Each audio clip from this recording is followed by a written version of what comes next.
Hi everyone. So today's lesson will focus on the cuisine of southern France. So let's begin. So this is the map of southern France.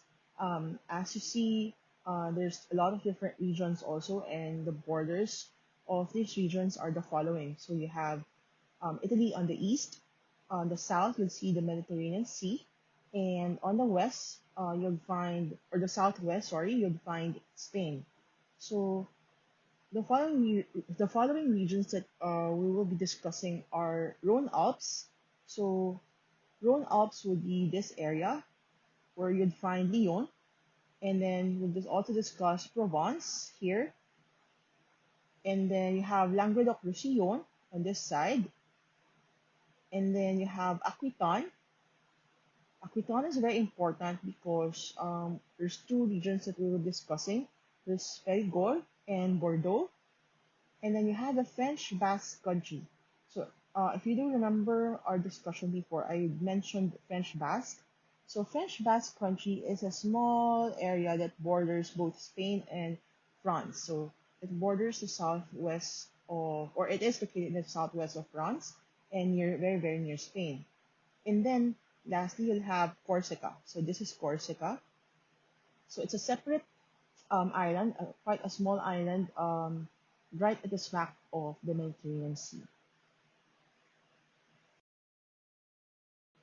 So compared to North France, the southern area is more temperate in terms of climate, which is more suitable for growing vegetables, for producing wines and olive oil.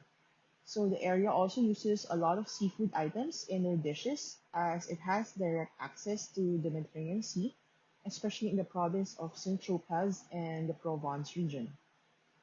Aside from seafood, however, they also consume game meats like rabbit and venison. So agricultural products in that part would include courgette, capsicum, tomatoes, onions, and different herbs. Aside from that, they also grow varieties of berries. Now, because of the area, they have two rivers that runs from the lands up to the Mediterranean Sea. So pretty much everywhere in the south, do consume seafood a lot.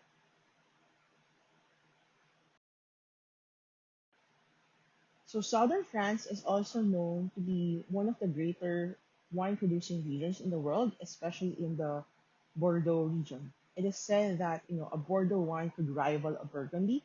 It really varies depending on your preference, I would say. So it's really hard to say which one is better than the other. It depends on the consumers, depends on the type of grape and the flavors that you prefer. Aside from wines, they also produce really good quality or high quality cheeses, and most of them are made from sheep, from goat, and from cow's milk. So, one notable thing in the region also is the production of foie gras, especially down in the Périgord region. So, regional French recipes from the southern part um, uses a lot of wine and spices in their cooking, specifically garlic and onions. They also produce, superb quality black truffles and other types or varieties of mushrooms. So other agriculture produce would include chestnuts, um, black and blueberries, honey, lamb, and game. So aside from all of those, as mentioned, they are known for harvesting quality herbs like thyme, sage, rosemary, basil, lavender, fennel, marjoram, oregano, tarragon, and bay leaf. Next, you have, okay, so Lemidi.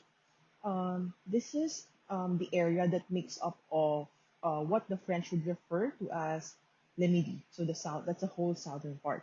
So generally speaking, this is the most popular tourist region in the country. So southern France in English could refer to the southern half of France, roughly the horizontal line going from Bordeaux to Lyon. So this area is understood to being the very south of the country. where it's often very sunny or on or near the Mediterranean coast. So in other words, it's a place where you take or where people could take holidays all year round. So the time or the reason why the whole region is collectively called Le Midi is because the time of midday was synonymous with the direction of the south, because in France the sun is in the south at noon. First of the regions we'll discuss is Lyon. So Lyonese cuisine is a very traditional cuisine that is for the region of Lyon. So in 1934, a gastronome called Kornonsky declared that Lyon is a capital of gastronomy. So this particular person is dubbed as the Prince of Gastronomy, and he was the most celebrated writer and critic on French gastronomy in the 20th century. This is also home to 17 Michelin-starred restaurants in the country's third largest city. It combines essentially ingredients from the north and the south, wherein pork is a very important ingredient in a lot of their charcuteries. So, many typical restaurants that you can find in the area is called a bouchon. So, bouchons, these are restaurants that serve very, very typical and traditional Lyonese food or dishes. A very prominent chef, which I hope you guys do know, is Paul Bocuse. So he was born and raised in Lyon, um, and basically created the Bocuse d'Or, uh, that was in 1987. So this is one of the most prestigious cooking contests in the world that wherein a lot of professional chefs would compete. So this photo is actually taken from a sector in Bocuse d'Or, which is called Coupe du Monde de la Pâtisserie, or the Pastry World Cup. For the first time ever, Philippines participated in 2015. So one of the coaches was Chef Chihuban, who was my pastry chef or Bakita Prof in Benilde. And I don't know if you have met her, but sad to say she has now migrated to the US and is working there as a pastry chef with her husband. So, um, as I mentioned for the first time, Philippines joined in the pastry cup, and one of the participants is Potpot Manyas, who was then a pastry chef in Shangri-La Makati. So Potpot is also an alumnus of Benilde. So these are the three works that they made. So it's a three-man team. So it's Potpot Manyas, Vicente Cajatoy, and Brian Di Mayuga. So each of them are responsible for one thing. So on this photo here, this the first one. This is the one with the bow and arrow. This is made out of chocolates, and then the one beside it is made out of sugar, and the one in a case in a glass case is made from ice. So it's ice carving. So if you notice, there's a flag of Philippines here. So um, we actually did not place. However, we won the special prize for the sculpted ice. So we won that one that year. So it was, I think, one of the greatest events that the Philippines ever competed in and placed uh, in the culinary competition.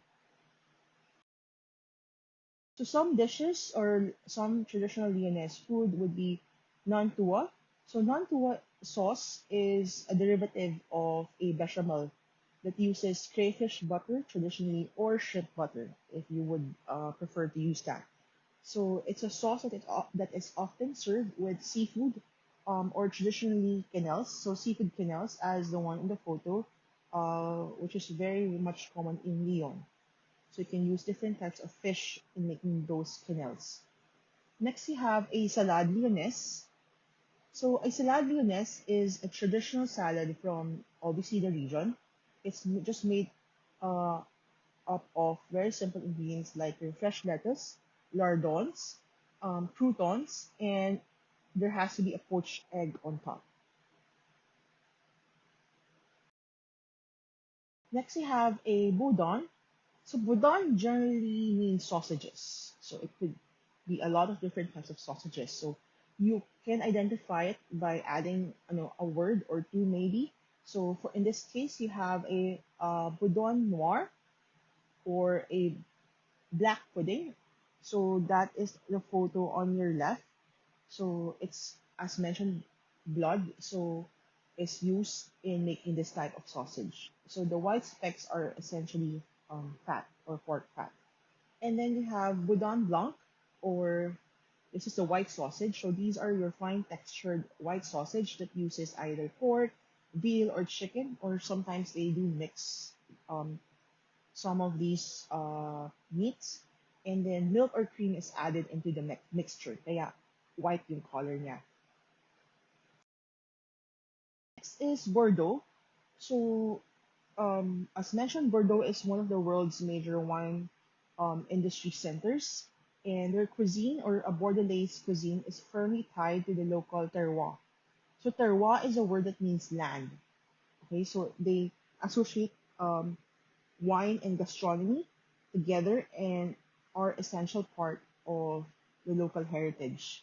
So, 90% of their wines are made with Merlot or Cabernet Sauvignon varieties of grapes. Um, so aside from wine, this is also France's culinary, or one of France's culinary havens, with a very strong presence or influence from Perigord in the Basque country. Aside from that, the region has the highest number of restaurants per capita in the country as well. So these are common dishes you are to find in Bordeaux or associated to the region. So first you have a cannelé. A cannelé is the most beloved pastry from the region. Um, I had, the chance to try it when I was in France, and it's really, really, really, really good. So cannelé are usually flavored with vanilla and rum. So it's a spiked pastry, and they have a soft custardy center, while the outside is caramelized a dark color. So the name cannelé comes from the fluted copper mold, the one the center in the second photo. Yung center na yan, that's the mold that they use to make cannelé. So you cannot use any other mold. It has to be made from copper. Kaya nagkakaroon siya ng caramelized na darker exterior, being very crispy siya. So because that's where you bake it in. And then next you have an entrecote à la bordelaise. So this is a signature local meat dish. So this is also usually served with frites. Um, Essentially, entrecote is used to describe or denote a very premium cut of beef. So typically, it's a boneless rib eye steak in layman term, in English. The reason why it's called a la bordelaise is because this is served with a sauce made with a Bordeaux wine, lots of butter, shallots, and bone marrow. So it's very, very rich. So next you have Perigord, or Périgord in French. So this region is usually associated with a land blessed by gods, where gastronomy holds a first-rate place. So when you say that, it's because this particular area in France is highly regarded with its products. So they do produce the best quality and pretty much one of a few of the most expensive ingredients in the world. So according again to the famous gastronomer and culinary critic Bernonsky, so Perigord is one of the regions of our country where we eat the best and for centuries. So if you notice the photos, the four photos I've put there, the region is known for its supply of truffles, specifically black truffles, walnuts, foie gras, strawberries, and ceps.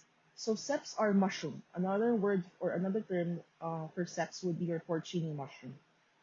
So the black diamond of Perigord, or the black truffles, used to be dug up by pigs, but because they would eat or nibble on the truffles nowadays, it's more likely for them to use a dog. So this famous mushroom is very, very rare and very, very expensive. And even up until today, the region is one of the most important truffle trade centers in France. So instead of a dish, I would just explain to you a la Perigordine or a la a la Perigo. So this is a term that is connected always to dishes, wherein specific ingredients are used to associate them. Um, that means as prepared in the style of Perigord. So it refers to dishes garnished or flavored with black truffles, as well as those served with it. So this term is derived from the region, which is famous for its black truffles. So if you notice the photo, this is just a simple um, egg, a soft scrambled egg with some uni, and then plenty of shaved truffles are put or are placed on top. So this could be just scrambled egg a la pericordine, um, or you can have steak a la pericordine, or let's say seared salmon a la pericordine, risotto a la pericordine. For as long as you have shaved black truffles from Perigord, then you can call it a la pericordine. Next, you have a sauce Perigord. A sauce Perigord is a very specific sauce that has to have Madeira wine and black truffles also. So it's a very rich, very that has so much complex flavors in that particular sauce. Next region would be Provence. So the French gastronomy of Provence Alpes Côte d'Azur is very distinct from all the other French cuisine or French cooking. This huge Mediterranean region is widely renowned for the perfect balance between Italian, Spanish, and French gastronomies. So this particular region is known for its use of Mediterranean flavors and ingredients. So a real Provençal cuisine is high spirited but simple. So if you know the word familial or something that is based on family, um, a term called la cuisine de grand-mère or grandmother's cooking is always associated to Provençal cuisine. So this focuses on preserving the taste and texture of seasonal and fresh ingredients like tomatoes, garlic, saffron. Um, you have capsicums, anchovies, olive oil, and different types of herbs. So aside from those mentioned, one thing that makes the region very distinct is lavender. So aside from other herbs, when you think of Provence, they grow an abundance of lavender in the region. So they have a certain mix of um, dried Provençal herbs like or would include thyme, basil, rosemary, tarragon, savory, marjoram, oregano, bay leaf, and lavender. So this is the photo right on top of you, and usually this is used to season a lot of your dishes or to flavor a lot of your dishes. So it's called an herb de Provence, um, and this is very much a Provençal style of mixed herbs. So aside from the herbs, garlic and anchovies are also used in many of the region's sauces, which we will discuss in the next few slides. A lot of the dishes that we may know um, are based on Provençal style of cooking. So first you have a bouillabaisse. So the word bouillabaisse comes from two words. It comes from bouillie, which means to boil, and base, which means to lower the heat or decrease the heat. So this is Provence's most famous dish, originating from Marseille. This is a cross between a soup and a stew, and it's usually made from three essential fishes. So you have scorpion fish, gourmet, and eel. Also, you may include other types of seafood like your mussels, your prawns, crayfish, lobster, crabs, um, scallops even. So depending on how extravagant you want it to be. So the dish is usually seasoned with olive oil, saffron. That's why this is the color of the broth, and a lot of garlic, leeks, onions, tomatoes, and herbs. And then this is always traditionally served in two parts. So dalawang plato yan nakaserve sa inyo. So first you have the soup, which is the first photo here, and then serve with a slice of toast or a French bread or a baguette and with a rui. This one, the sauce here on top of the soup, yung mga medyo parang medyo white, thick, parang yung cream, that's actually a rui. So a rui is spelled as R-O-U-I double L-E. So this is a sauce made from olive oil, garlic, saffron, breadcrumbs, and cayenne pepper. So, so this is your first plate, and then the second plate comes in after or beside it, wherein you just get all the seafood with a small amount of broth. So first you can just eat the soup with the rui and the bread, and then proceed to, finishing all the seafood on the next plate. Next, you have a ratatouille. So ratatouille is a vegetable stew made out of aubergine or eggplant, courgette or your zucchini, onion, capsicum, and tomatoes. So this is the most, I think, the most popular French vegetable dish because of um, a movie that was made with that name. Next, we have a salade niçoise. So salade niçoise is named after the city where this dish was created in Provence. So it's from the Nice area of Provence. So this is a salad of cooked vegetables like your beans. So ito yung mga Baguio beans natin, or green beans in English, and potatoes. Aside from that, there's also fresh tomatoes, and it is garnished with boiled eggs, Nice olives usually, and with anchovies as well as tuna. This is served on a bed of lettuce with a vinaigrette.